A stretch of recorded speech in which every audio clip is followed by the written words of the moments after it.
Hello दोस्तों, तो आज की हम वीडियो में देखेंगे एलसीएम और एचसीएफ कि एलसीएम एचसीएफ ये क्या आफत हैं, क्या बलाएं हैं, क्या करना होता है इनमें। ठीक है, और ये हमारे मैथ में किस तरीके से काफ़ी हेल्प करती हैं। ये कोई ज़्यादा कठिन नहीं है, कोई ज़्यादा प्रॉब्लम नहीं है, बहुत ही सिंपल तरीके की टॉपिक है ये, तो आसानी से समझने की कोशिश करेंगे। तो देखिए एक एक करके हम देखते हैं। तो सबसे पहले हम एचसीएफ देखते हैं। तो एचसीएफ की पहले तो आप परिभाषा देख लीजिए। परिभाषा आपके सामने लिखी है, वह बड़ी से बड़ी संख्या जो प्रत्येक दी गई संख्या को पूर्णतः विभक्त कर दे। अब ये समझ में तो नहीं आई होगी, तो देखिए एग्जाम्पल के थ्रू आप समझने की कोशिश करेंगे। एग्जाम्पल देखिए, जैसे मैंने यहाँ लिखा 20 और 30, ऐसे दो संख्याएं हो सकती हैं, दो से ज़्यादा भी हो सकती हैं, लेकिन दो से कम नहीं हो सकती। ठीक है, दो या दो से अधिक संख्याएं होंगी, उनका हमें एचसीएफ निकालना पड़ सकता है और कभी कभी एलसीएम भी निकालना पड़ सकता है। और हो सकता है ये निकालने के लिए डायरेक्ट ना आए, तो ये सवालों में हेल्प करते हैं काफ़ी। ठीक है, तो देखते हैं किस प्रकार से निकालते हैं। पहले निकालना सीखेंगे, हेल्प कैसे करेंगे वो बाद में देखते हैं। तो वह बड़ी से बड़ी संख्या जो प्रत्येक दी गई संख्या, तो ये प्रत्येक कौन हो गई है, दी गई संख्या को पूर्णतः विभक्त करते। इसका मतलब ये हुआ कि हमें एक बड़ी ऐसी संख्या सोचनी है, बड़ी से बड़ी संख्या ऐसी सोचनी है जो दी गई संख्याओं को पूर्णतः विभक्त कर दे, यानी कि इसको भी विभक्त कर दे और इसको भी विभक्त कर दे, यानी कि जिसका भाग 20 में भी चला जाए और 30 में भी चला जाए। जैसे कि देखिए 2 है, 2 का भाग इसमें भी जा रहा है, इसमें भी जा रहा है, दोनों में जाना चाहिए। ठीक है, इसके बाद में 5 है, 5 का भाग इसमें भी जा रहा है, इसमें भी जा रहा है। इसके बाद में 10 है, 10 का भाग इसमें भी जा रहा है, इसमें भी जा रहा है। इसके बाद में कोई और संख्या सोचिए, क्या किसी और संख्या का भाग इनमें जा रहा है? तो आप देखोगे कि नहीं जा रहा है। ठीक है, तो हमें इनमें से कौन सा आंसर होगा? इनमें से जो आंसर होगा वो होगा 10। तो इनका जो एचसीएफ आएगा वो कितना आएगा? 10 आएगा। एचसीएफ कितना आएगा? 10 आएगा। इसे निकालने की मैं विधि भी बताऊंगा, दूसरी विधि भी बताऊंगा, तरीके भी बताऊंगा, काफी सारे बताऊंगा। ठीक है, लेकिन अभी सिर्फ हम परिभाषा को समझने की कोशिश कर रहे हैं। तो परिभाषा में वापस देखिए, वह बड़ी से बड़ी संख्या, बड़ी से बड़ी संख्या, इन तीनों में बड़ी से बड़ी कौन सी होगी? 10, जो प्रत्येक दी गई संख्या को पूर्णतः, ये दी गई संख्याएं हो गई, इनको पूर्णतः क्या कर रहा है?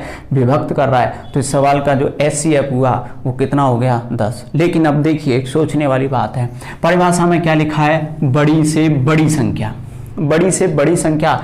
लेकिन अगर आप देखो तो जो एचसीएफ आया है, जो एचसीएफ आया है वो दी गई संख्याओं से रियल में कैसा है? छोटा है। संख्याओं से कैसा है? छोटा है। तो देखिए कभी कभी आपको ये हेल्प करेगी ये तरीका भी कि जो एचसीएफ है, परिभाषा तो कहती है बड़ी से बड़ी, तो बड़ी से बड़ी तो ढूंढनी है, लेकिन हमें क्या करना है? जो आंसर आया करेगा वो या तो इन दोनों संख्याओं से छोटा आएगा या फिर इन दोनों संख्याओं में से किसी एक संख्या के बराबर आएगा, मतलब छोटी वाली संख्या के बराबर आएगा या फिर छोटा आएगा। जैसे 20 और 40 है, इनके एचसीएफ की बात करें तो एचसीएफ कितना आएगा? 20 आएगा। 20 एक ऐसी बड़ी से बड़ी संख्या है जिसका भाग इसमें भी जा रहा है, इसमें भी जा रहा है। 20 से बड़ी किसी का भी नहीं जाएगा। उम्मीद है समझ में आ गई। ठीक है, अभी और भी डिस्कस करेंगे, अभी थोड़ी देर के लिए चलो एलसीएम भी देखते हैं, फिर दोबारा लौट के आएंगे और दोनों में कंपैरिजन करेंगे कि दोनों में क्या अंतर है, क्या करना होता है। एलसीएम देखिए, वह छोटी से छोटी संख्या जो दी गई संख्याओं से पूर्णतः विभक्त हो जाए। तो मैंने वही एग्जांपल लिया 20 और 30। ठीक है, अब इनका मुझे निकालना है क्या? एलसीएम। अब एलसीएम एक ऐसी छोटी से छोटी संख्या होगी, एक एलसीएम एक छोटी से छोटी ऐसी संख्या होगी जो दी गई संख्याओं से पूर्णतः विभक्त हो जाए, यानी कि इससे और इससे, इन दोनों से भाग चला जाए। तो एक ऐसी संख्या ढूंढिए आप। तो देखिए 20 का भाग भी जाए और 30 का भी जाए, तो ऐसी संख्या होती है 60, 120, 240, ऐसी बहुत सारी, 180, ऐसे बहुत सारी होंगी। लेकिन उनमें सबसे छोटी कौन सी है? 60। ऐसे तो भाग 120 में भी जा रहा है, 20 का, 30 का, लेकिन हमारे आंसर में कौन सी लेनी है? 60 लेनी है। तो आंसर कौन सा होगा? 60। ठीक है, अब दोनों में कंपैरिजन ध्यान से समझिए। देखिए 20-30 का अगर एलसीएम की बात करें तो एलसीएम का भाग देते हैं किसमें? संख्याओं में। एलसीएम का भाग देते हैं किसमें, संख्याओं में, तो सीधी सी बात है एलसीएम का भाग दे रहे हैं संख्याओं में, तो ये जो एलसीएम की जो संख्या आएगी वो इन दोनों से तो छोटी ही आएगी। ठीक है, और एलसीएम क्या होता है, एलसीएम में भाग देते हैं किसका, संख्याओं का। तो अब इसमें भाग दे रहे हैं तो ये तो बड़ी होनी चाहिए, तो जो एलसीएम आता है परिभाषा जरूर कह रहा है छोटी से छोटी, लेकिन आंसर बड़ा होता है या फिर बड़ी संख्या के बराबर हो सकता है। जो आंसर होता है वो या तो बड़ा होगा या बड़ी संख्या के बराबर होगा। ठीक है, एक्चुअल में ये है क्या, ये एक ऐसी संख्या है सबसे छोटी जिसमें 20 का भी भाग जा रहा है और 30 का भी भाग जा रहा है, ये कहलाता है एलसीएम। ये क्या है, वह बड़ी से बड़ी संख्या जिसका भाग जा रहा है इसमें भी और इसमें भी। ठीक है, समझ में आ गया। तो आपको क्या ध्यान रखना है, तो देखिए वह छोटी से छोटी संख्या जो दी गई संख्याओं से पूर्णतः विभक्त हो जाए, तो इसमें विभक्त कौन होगा, इसमें विभक्त होगा एलसीएम। ठीक है, और इसमें क्या, वह बड़ी से बड़ी संख्या जो दी गई संख्याओं को पूर्णतः विभक्त कर दे, विभक्त करेगा, कौन करेगा, एचसीएफ विभक्त करेगा। उम्मीद है समझ में आ गए दोनों में अंतर क्या होता है। ठीक है, जैसे कि मैंने आपको लिखा 30 और 40, इसका आप एचसीएफ बताओ, तो एचसीएफ का मतलब आप एक ऐसी बड़ी से बड़ी संख्या सोचेंगे जिसका इन दोनों में भाग चला जाए। इसके लिए आप शब्द ऐसे रख लो, जिसका इन दोनों में क्या चला जाए, भाग, जिसका। तो अब बताओ कौन किसका जाएगा, 2 का भी जा रहा है, 5 का भी जा रहा है, ठीक है, फिर 10 का भी जा रहा है, लेकिन बड़ी कौन सी है, 10। तो इनमें एचसीएफ बात करेंगे तो कितना हो गया, 10। और बात करूं मैं एलसीएम की, तो एलसीएम यानी कि जिसमें भाग चला जाए, जिसमें भाग चला जाए किसका, संख्याओं का भाग चला जाए, तो इनसे तो बड़ी होगी। अब ऐसी संख्या सोचिए 30 का भी चला जाए और 40 का भी चला जाए, तो ऐसी कौन सी है, 120। तो इस सवाल का जो एलसीएम आएगा वो कितना आएगा, 120 आएगा। निकालते कैसे हैं वो मैं आपको बता दूंगा अभी, लेकिन आप ये देखिए क्या 120 से छोटी कोई और संख्या है जिसमें 30 का और 40 का भाग जा रहा है, क्या 30 का और 40 का भाग जा रहा है, कोई ऐसी और कोई संख्या है, तो आपको नहीं मिलेगी। क्या 10 से बड़ी कोई ऐसी संख्या है कि जिसका इसमें भी भाग चला जाए और इसमें भी चला जाए, दोनों में जाना चाहिए, एक में नहीं। जैसे कोई इसका असर 15 का जा रहा है तो 15 का सिर्फ 30 में जा रहा है, 40 में नहीं जा रहा है। ठीक है, तो हमें ऐसी संख्या ढूंढनी है। उम्मीद समझ में आ गए। तो ये तो थी इनकी परिभाषा, लेकिन अब परिभाषाओं से काम तो नहीं चलेगा। अब इन्हें निकाला कैसे जाता है एलसीएम और एचसीएफ, इसकी मैं आपको अब विधि बता रहा हूं। अब विधि देखेंगे एलसीएम और एचसीएफ की। ठीक है, चलो तो देखते हैं। चलो तो दोस्तों एलसीएम एचसीएफ निकालना सीखते हैं। अब ऐसी विधि सीखेंगे पहले जिससे एक ही विधि से दोनों के आंसर निकल जाए, एलसीएम भी निकल जाए एक ही से और एचसीएफ भी निकल जाए। ठीक है, कैसी है विधि देखते हैं, उसमें क्या करना है। अब गुणनखंड विधि अपनाएंगे। तो जैसे कि मैंने लिखा 120 और लिखा 140 और आपको पूछा मैंने कि इसका एलसीएम बताओ और इसका एचसीएफ बताओ। ठीक है, हमें ये दोनों बताने हैं, 120 और 140 का एलसीएफ भी बताना है, एचसीएफ भी बताना है। ठीक है, तो डायरेक्ट चाहो तो आप एचसीएफ तो तुरंत ही बता सकते हो कि कितना आएगा, लेकिन फिर भी है विधि से जानना है। तो देखिए क्या करना है आपको, आप दोनों को एक साथ लिखिए और दोनों के गुणनखंड करना चालू कीजिए। पहले ऐसी संख्याओं के भाग देना जिसका दोनों में जा रहा हो।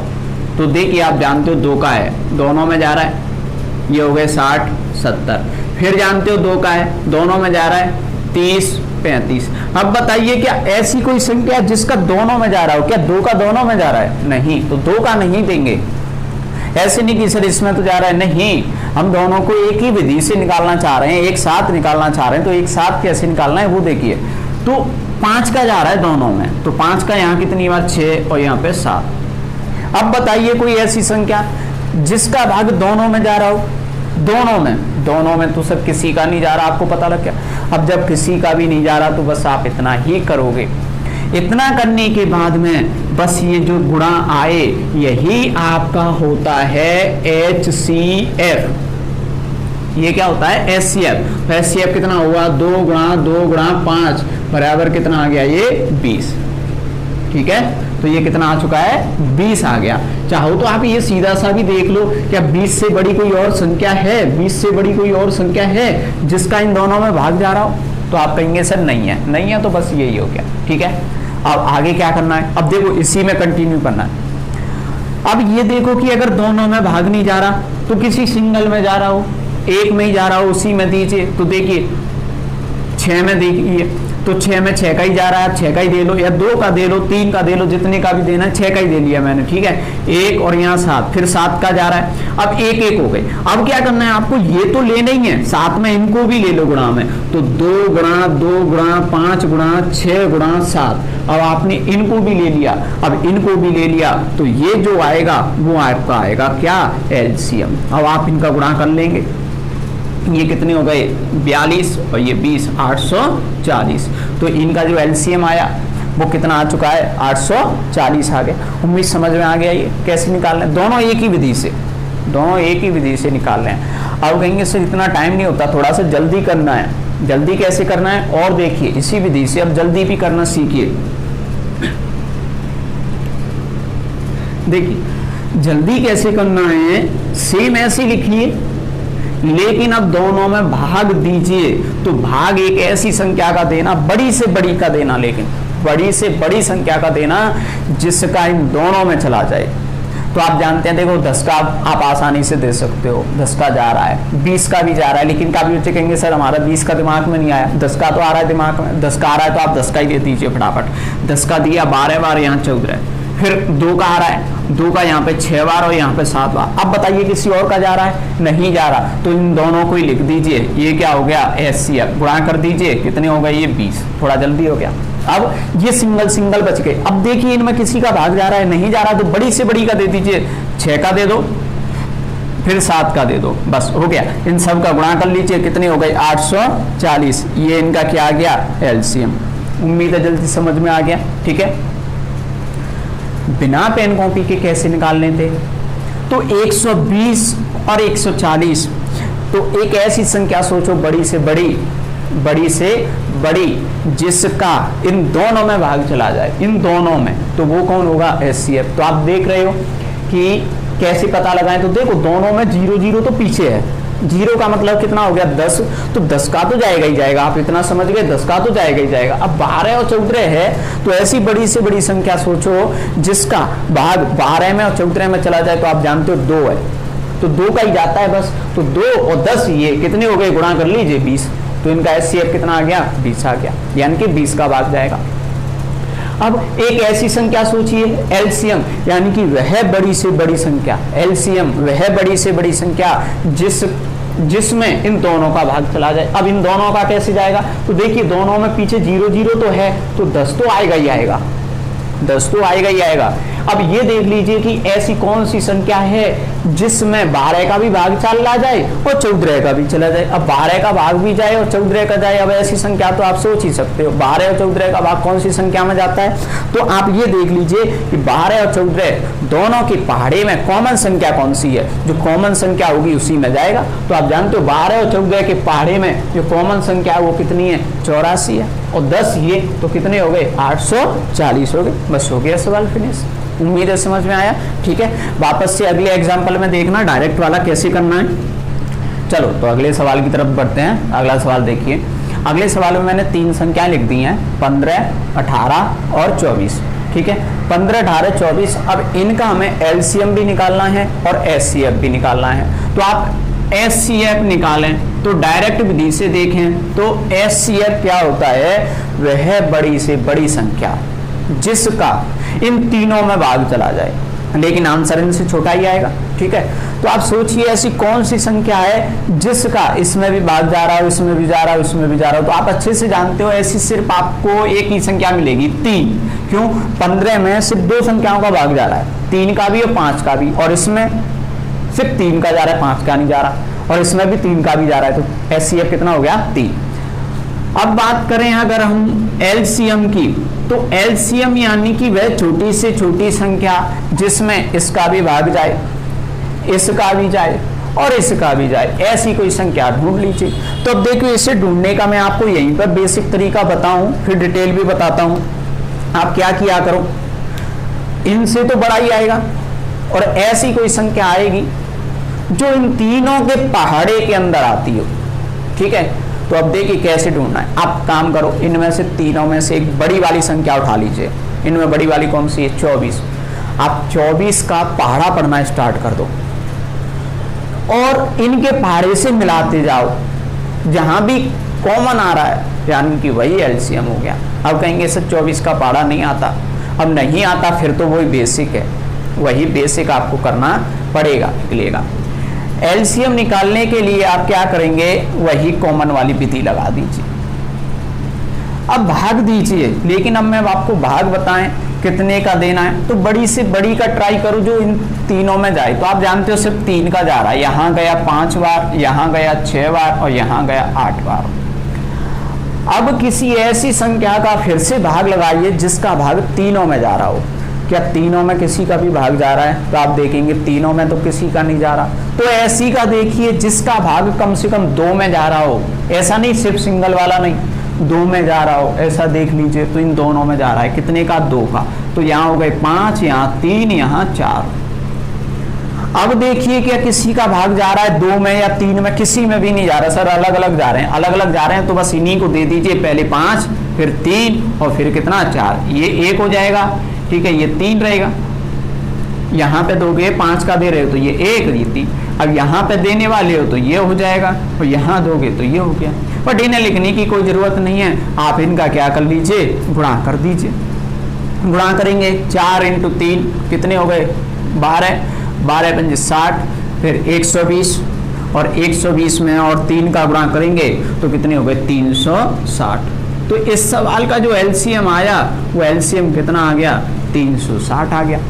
उम्मीद है आपको समझ में आ रहा है क्या करना होता है, ठीक है। 360, तो ये था इस सवाल का एलसीएम। निकाल लोगे आप आराम से, एक ही विधि से कैसे निकालने होते हैं। एचसीएफ भी हो गया, एक ही विधि से एलसीएम भी हो गया। अब इसके अलावा मैं आपको दूसरी भी विधि बता रहा हूं, लेकिन ये मैंने कितनी संख्याओं का बताना है? 3 का। हो सकता है 4 का भी आ जाए तो भी आपको सेम प्रोसीजर अपनाना है, 5 का आ जाए तो भी आपको सेम प्रोसीजर अपनाना है, ठीक है। अब मैं सिर्फ बताऊंगा आपको HCF अगर बड़ी बड़ी संख्याओं का आ गया तो हम क्या करते हैं, कैसे उसे हल करेंगे वो आप देख लीजिए। देखिए HCF की दूसरी विधि है जिसका नाम है भाग विधि। ये सिर्फ HCF निकालने के काम आती है। ये सिर्फ क्या निकालने के काम आती है? HCF निकालने के काम आती है। देख लीजिए HCF कैसे निकालेंगे, ठीक है। तो मैं यहाँ पे 2 संख्याएं लिख देता हूँ, कोई सी भी बड़ी बड़ी, और उनका थोड़ा सा ट्राई करते हैं। जैसे मैंने लिखा 512 और मैंने लिख दिया यहाँ पे 500। अब मुझे पूछा जाए कि इन दोनों का HCF बताइए। अब HCF निकालूंगा तो मैं गुणनखंड करूंगा तो थोड़े से लंबे हो जाएंगे, ठीक है, अब उसमें टाइम लग सकता है। तो हम क्या करेंगे, आप छोटी वाली संख्या का बड़ी वाली संख्या में भाग दे दीजिए। ये 2 संख्याएं हैं तो आप 500 का भाग दे दीजिए, कितने में? 512 में देंगे। कितनी बार गया? 1 बार। यहां लिखेंगे 500, शेष बचे कितने? 12। यहां तक कर लेंगे। अब क्या करना है, इस 12 का भाग देना है इसमें, ऐसे यहीं के यहीं पर, ठीक है, यहीं के यहीं पर देना है आपको। 12 का भाग किसमें? 500 में। तो अब 12 का भाग दीजिए 500 में, कितनी बार जा रहा है? तो 12 चौक 48, 4 बार तो गया ही, 48 यानी कि 480 तक गया। और भी आगे बढ़ेंगे तो 1 बार और जा रहा है यानी कि 41 बार गया। 41 का आप इससे सीधे सीधे से गुणा क्या कर लीजिए, गुणा कर लो, या फिर आपको पता है 12 चौक 48 यानी कि 480। अभी ये इससे कितना कम है? 20 यानी कि 1 बार और जाएगा ना, तो इसलिए मैंने कर दिया 41 बार, और 1 बार और जाएगा तो इसमें 12 बढ़ जाएंगे। तो ये कितनी बार गया? 492 तक गया। घटा लीजिए, कितने रह गए? 8। अब इस 8 का भाग दीजिए किसमें? 12 में। अब आप जानते हो कितनी बार गया? 1 बार। बचे कितने? 4। अब इस 4 का भाग दीजिए किसमें? 8 में। अब गया कि नहीं गया पूरा पूरा? अब पूरा पूरा गया यानी कि शेष बचना हो गया बंद। अब बंद हो गया तो जो लास्ट टाइम हमने भाग दिया था वही आपका क्या हुआ? HCF हो गया। तो इस सवाल का जो HCF आया वो कितना आ गया? यहाँ पे 4 आ गया, उम्मीद थोड़ा समझ में आया आपको।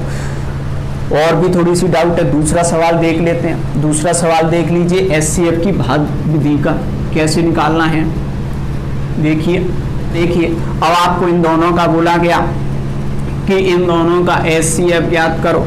तो एचसीएफ, अब देखिए इनमें क्या कॉमन आ रहा है, अगर इनके गुणनखंड करेंगे तो पॉसिबल नहीं हो पा रहा है, थोड़ा सा कठिन पड़ रहा है। अगर आप ये वाली विधि अपनाएं, 368 लिखो, 437 लिखो और ऐसे गुणनखंड करो, तो आपको यही नहीं पता लगेगा कि 2 का भाग जा रहा है, 3 का जा रहा है, 4 का जा रहा है, आप किसी का भी भाग पता नहीं लगा पाओगे। क्यों? क्योंकि इसका आंसर ही थोड़ा सा अजीब सा है। ऐसी कोई संख्या है जिसका आप इतनी आसानी से पता नहीं लगा सकते कि भाग जा रहा है या नहीं। तो कौन सी विधि अपनानी है फिर आपको भाग विधि अपनानी है। कैसे अपनानी है? 368 का भाग लगा दीजिए 437 में, तो कितनी बार गया? 1 बार गया। घटा लीजिए, कितने बच गए? तो आप ये घटा देंगे तो यहाँ पे ये बच गए। अब आप क्या करेंगे, इसका भाग दोगे यहाँ पे 368 में। अब 368 में भाग दीजिए। अब 368 में आप भाग देते हो तो अंदाजा लगाइए कितनी बार जा रहा है, 6 और ये 36 दिख रहा है आगे के, मतलब ये पीछे का 1 अंक और यहाँ का 1 अंक, उनको छोड़ दो। ये 6 का भाग इसमें लगा के देख लो, अंदाजा लग जाएगा कितनी बार। तो 6 36, अब 36 6 बार करेंगे तो 6 का गुणा इससे होगा, तो ये तो नहीं आ पाएगा, ज्यादा निकल रहा है, तो आप 5 बार लगा दीजिए। ठीक है, आइडिया लगाने का तरीका है बस ये। तो आप इसमें लगा दीजिए 5 45 असल 4 34 और ये कितने हो गए। ठीक, अब आप घटा लीजिए, यहाँ पे बच गए 23 का भाग लगा दीजिए 69 में। कितनी बार गया? यहाँ पे गया 3 बार। तो अब देखिए क्या ये पूरा गया? तो आपने देखिए यहाँ से पूरा गया। तो लास्ट टाइम हमने भाग किसका दिया था? 23 का दिया था। तो 23 का दिया था तो एचसीएफ कितना आ गया? 23 आ गया। उम्मीद है समझ में आ गया कि नहीं आया। ठीक है, आपको ये भाग विधि के थ्रू करने हैं। भाग विधि से सिर्फ क्या निकाला जा सकता है? एचसीएफ निकाला जा सकता है, और वो भी कितनी भी बड़ी संख्याओं के या ऐसी संख्याओं के जिनमें पता नहीं लग रहा कि गुणनखंड हो पाएंगे या नहीं हो पाएंगे, उस विधि के थ्रू आप नहीं निकाल पाते हो तो आप भाग विधि का सहारा लेंगे ऐसे सवालों में, है ना। अब मैं आपको एक और विधि बता रहा हूँ, उसमें देखो आपको क्या करना होता है, एलसीएम और एचसीएफ का क्या मतलब है। देखिए आगे देखो, आपको 4854 का एचसीएफ निकालना है। तो एचसीएफ कैसे निकालोगे तो सुनिए, आप डायरेक्ट भी बता सकते हो। एचसीएफ का मतलब है बड़ी से बड़ी संख्या जिसका इन दोनों में भाग चला जाए। तो आप जानते हो इन दोनों में भाग किसका जाने वाला है? इन दोनों में भाग जा रहा है, वो कितने का जा रहा है? 6 का। तो इसका एचसीएफ डायरेक्ट कितना हो गया? 6 हो गया। ठीक है, एक विधि ये हो गई। दूसरी कौन सी विधि थी? भाग विधि। भाग विधि में आप 48 में भाग दे दीजिए 54 का। कितनी बार गया? 1। 48 बचे कितने? 6 का भाग दे दीजिए 48 में। कितनी बार गया? 8 बार। कंप्लीट गया तो बस इसका एचसीएफ हुआ, वो कितना हो गया? 6। ठीक है, ये 2 विधि हो गई। तीसरी विधि क्या है? आप 48 लिखिए, 54 लिखिए और यहाँ पे भाग दे दीजिए। बताइए कितने का जा रहा है? आपने देखा कि सब 2 का जा रहा है, बट मैं कहूंगा कि इतनी छोटी का क्यों दे रहे हो, बड़ी का ही दे दो। बड़ी का कितनी का दे रहा है? 6 का जा रहा है। यहाँ 8 बार गया, यहाँ 9 बार गया। अब देखो बताओ कितने का भाग जा रहा है। तो आपने देखा ना तो सब 2 का जा रहा, ना 3 का जा रहा, किसी का नहीं जा रहा। अब किसी का नहीं जा रहा है तो अब नहीं देना है, वो किस में देते हैं? एलसीएम में। तो एचसीएफ सिर्फ कितना हो गया? 6। तो एचसीएफ कितना हो गया यहाँ पे? 6। समझ में आ गया?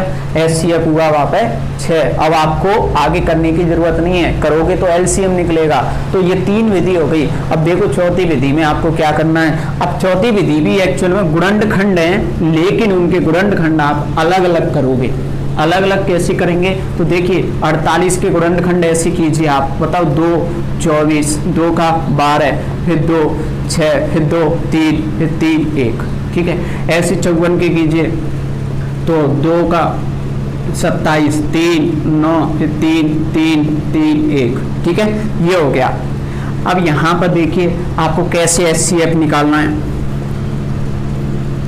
एचसीएफ का मतलब क्या होता है और सुनिए, HCF का मतलब है बड़ी से बड़ी संख्या जिसका दी गई संख्याओं में भाग चला जाए, तो दी गई संख्याओं में दोनों में ही भाग जाएगा। इसका मतलब है कि जो HCF होगा वो इसमें भी छुपा होगा और इसमें भी होगा।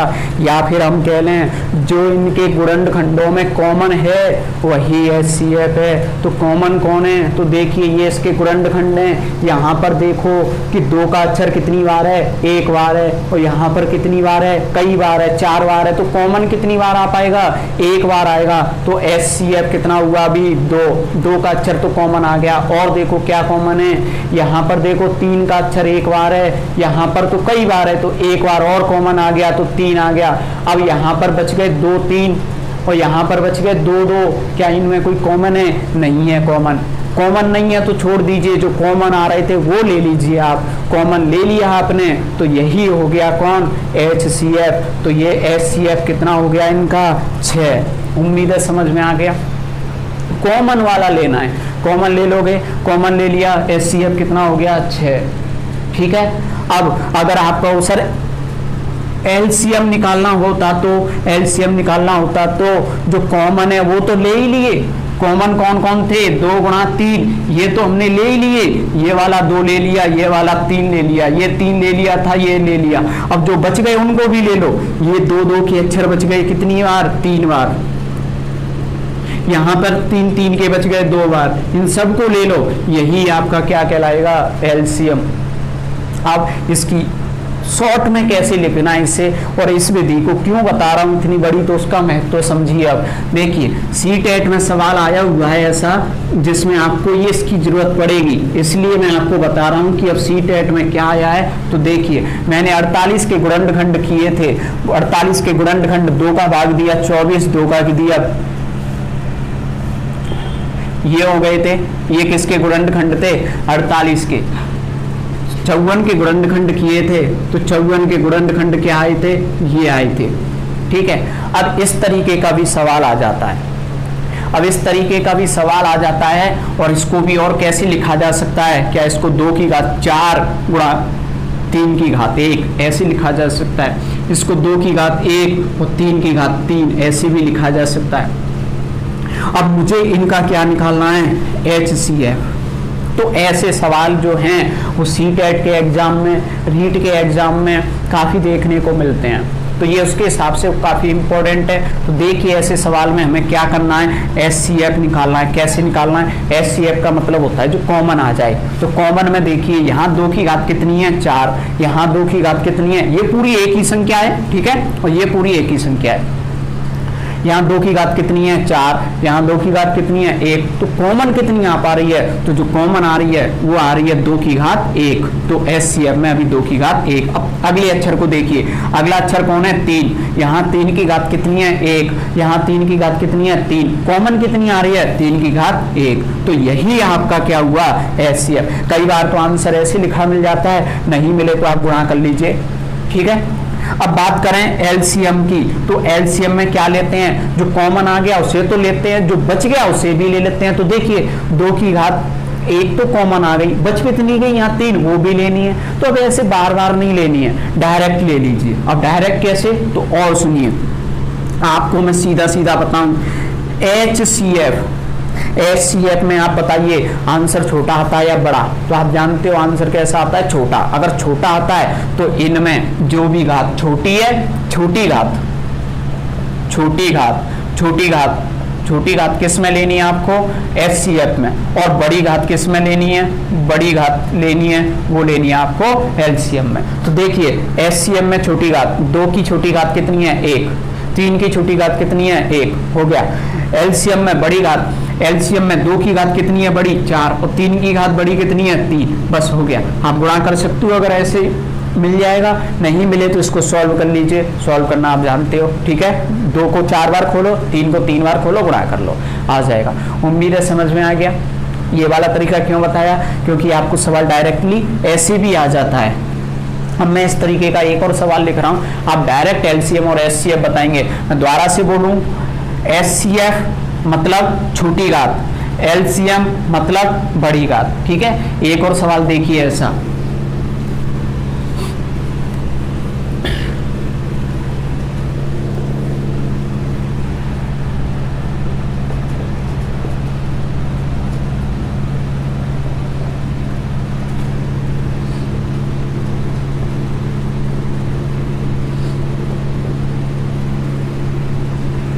चलो, तो आपको ये दो संख्याएं लिखी हुई हैं, तो पहली तो ये पूरी संख्या है, दूसरी ये पूरी संख्या है। गुणा के निशान से संख्या को अलग मत समझना, संख्या कहां से अलग होती है, कॉमा पे से, ठीक है। तो इनका जैसे मुझे निकालना है HCF निकालना है, तो HCF निकालूंगा तो HCF क्या होता है, तो सुनिए, कॉमन घात आनी चाहिए, या फिर मैं कहूँ छोटी घात। चलो तो छोटी घात देखो, पहले 2 पे, तो 2 की घात यहाँ 3 है और यहाँ पर 2 है, तो छोटी वाली मिल गई हमको, कितनी हो गई 2।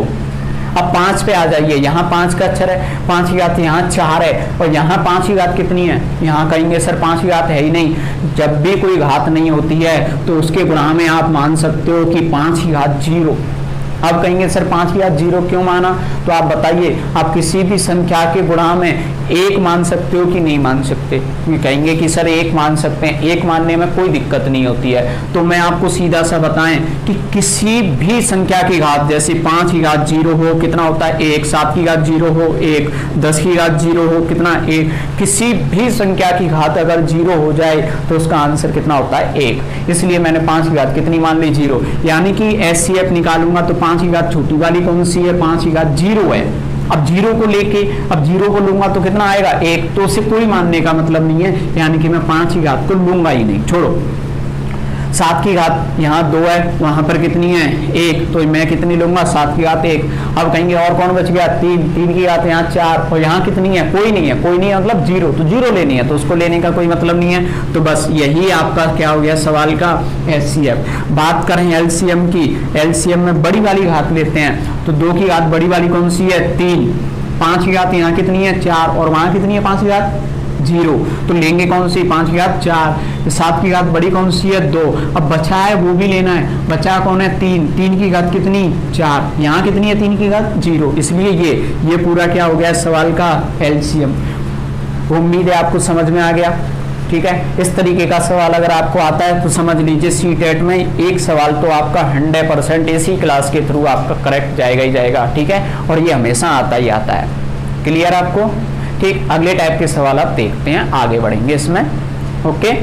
लेकिन आगे बढ़ने के लिए अगली वीडियो बनाएंगे, ये वीडियो ज़्यादा लंबी हो जाएगी, बट आप लोगों को थोड़ा सा रिक्वेस्ट है कि प्लीज़ चैनल को सब्सक्राइब कर दीजिए और लाइक कीजिए और अपना बेल आइकन दबा दीजिए, जिससे जितनी भी वीडियो आपको डाली जाती हैं जिनका नोटिफिकेशन आपको तुरंत ही प्राप्त हो जाए। इसलिए थोड़ा सब्सक्राइब कीजिए और बेल आइकन को दबाइए। धन्यवाद।